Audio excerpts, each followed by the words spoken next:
Hello বন্ধুরা, আজকে আমরা গিয়েছিলাম সদলাপুর গঙ্গা স্নান করতে। কারণ বাড়িতে সোমবার দিন কালী পুজো। এই কালী পুজো করার জন্য প্রথমে গঙ্গা স্নান করে শুদ্ধ হয়ে তারপর এই কালী পুজো করার নিয়ম। তারপর গঙ্গা স্নান করে তার সামনেই শিবের মন্দির দেখতে পেলাম। তারপর সেখানে পুজো টুজো করলাম। জায়গাটা এত সুন্দর, এত মনোরম পরিবেশ, সেখান থেকে বাড়ি ফেরার নামই নিতে ইচ্ছে করছে না। তারপর শিব বাবা ভোলেনাথের কাছে আশীর্বাদ চেয়ে নিয়ে তারপর আমরা খাবার খেতে গেলাম।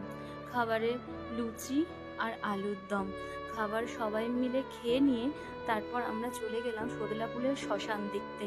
এই সদলাপুরের শ্মশানে কত আপন মানুষের স্মৃতি থেকে যায়, কত আপন আপন মানুষরা হারিয়ে যায়। তাই তাদের এই আপন আপন মানুষরা যারা হারিয়ে গেছে তাদের নাম এইখানে দেখা যায়।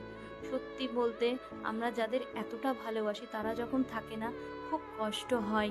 তাই সেখানে বেশিক্ষণ না থেকে আমরা বাড়ির উদ্দেশ্যে রওনা হলাম।